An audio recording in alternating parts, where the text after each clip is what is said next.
MLA जेडीबल Tanveer Sadiq हमारे साथ मौजूद है। तनवीर साहब, आप डल लेक आपका एरिया है, कॉन्स्टिट्यूंसी में आता है, एक मेजर टूरिस्ट हब है, क्या कुछ आने वाले वक्त के दौरान वहाँ पे हमें देखने को मिलेगा?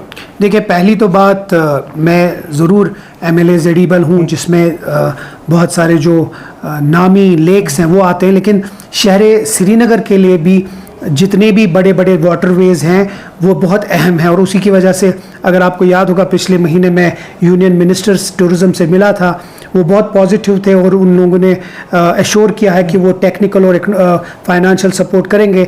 मैं उमर अब्दुल्ला साहब से कल मिला और उन्हें बहुत काइंडली एक्सेप्ट किया है कि वो उठाएंगे यूनियन टूरिज़म मिनिस्ट्री के साथ ये बात, जल्द से जल्द वो बात उठेगी। और अगर उसकी फंडिंग हो गई तो जो हमारे शहर खास के जितने भी बड़े बड़े लेक्स हैं, चाहे वो मीर बहरी डल है, डल लेक है, निगीन लेक है, आंचार सर, खुशाल सर, गिल सर, इन सब के ऊपर, या जहलम का एम्बैंकमेंट है, उन सब पे काम होगा। एक 200 करोड़ का प्रोजेक्ट होगा जिस पे हर एक जो एरिया है वो साफ़ होगा, और इंटीरियर्स जो है डल के उसको साफ़ और शफाफ रखा जाएगा। उसके अलावा जो उमर साहब ने पहली बार केपेक्स बजट में हम लोगों को इन्वॉल्व किया है, MLAs को, जो शहर खास के MLAs हैं, बहुत बड़े बड़े प्रोजेक्ट्स रखे हैं हम लोगों ने, ताकि जो उसकी नींव है वो इसी बजट में स्टार्ट हो जाएगी।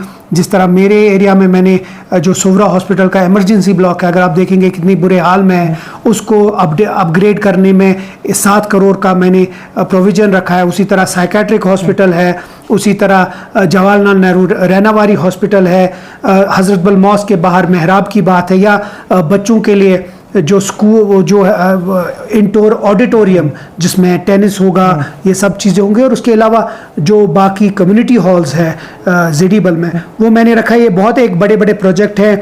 इंशाल्लाह हर एक MLA जो शहर का है उसने अपने प्रोजेक्ट्स रखे, और पूरी उम्मीद करते हैं कि अगले 5 साल श्रीनगर शहर एक बहुत ही अच्छा वर्ल्ड क्लास शहर बनेगा। बात करेंगे, आपने कहा कि आपके कॉन्स्टिट्यूंसी में मेजर जो है वाटर ट्रीटमेंट बॉडीज़ आती है, डल लेक हो, निगीन लेक हो, लेकिन कई एक सवाल किया जाता है कि क्या इन वाटर वेज पे ट्रांसपोर्ट लगाना ज़रूरी है? क्योंकि हम पिछले कोई साल से देखा था कि वाटर ट्रांसपोर्ट का जो कोशिश की गई थी सरकार की तरफ, एडमिनिस्ट्रेशन की तरफ से, लेकिन वो फुलफिल नहीं हो पाया।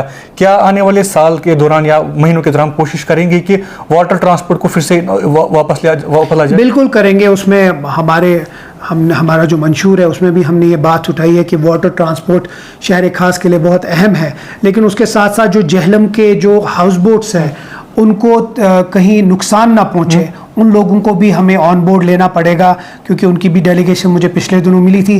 सिर्फ हमारा गर्ज है कि जो सब लोग हैं इसके साथ जुड़े हुए, चाहे वो हाउस बोट वाले हैं, ये जो है उनको साथ साथ चला के फिर हम ये जो वाटर ट्रांसपोर्ट का है उसको इनिशिएट करें। लेकिन ओवरऑल हम चाहते हैं कि शहर खास जो है और शहर श्रीनगर जो है उसको एक अच्छे सिटी का दर्जा मिले, और साफ़ शफाफ हो, कंस्ट्रक्शन हो, और बहुत इको फ्रेंडली कंस्ट्रक्शंस हो, जो भी इर्द गिर्द हो डल के वहाँ इको फ्रेंडली कंस्ट्रक्शंस हो। वो हम सब चीज़ें चाहते हैं। जो हमारे शहर के MLAs हैं, हम एक पेज पे हैं कि हमारा एक मकसद है कि शहर श्रीनगर को एक अच्छी सिटी बनाए। आखिरी सवाल रहेगा, कुछ दिनों पहले हमने देखा था कि घाट नंबर 17 पे जो है फुटपाथ गिर गया था, क्या अपडेट है, क्या इंक्वायरी लाई गई उस चीज़ को लेकर?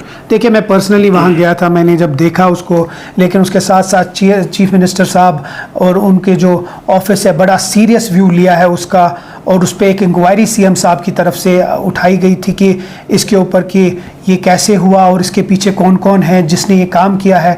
अब रिपोर्ट मांगी गई है, उसमें देखना है कि चाहे वो स्मार्ट सिटी हो, RNB हो, या जो भी इसके साथ डिपार्टमेंट्स हैं इसके साथ जुड़े हैं, पता कराना है कि ये क्यों हुआ, इसके पीछे वजूहात क्या था। बहुत सारे लोगों के ये खदशात हैं कि ये सीधे मिट्टी के ऊपर टाइल्स थे, तो बहुत सारी चीज़ें हैं जिसके ऊपर CM ऑफिस ने रिपोर्ट मांगी है। जल्द से जल्द वो रिपोर्ट आएगी और हम आपको पेश करेंगे। शुक्रिया बात करें।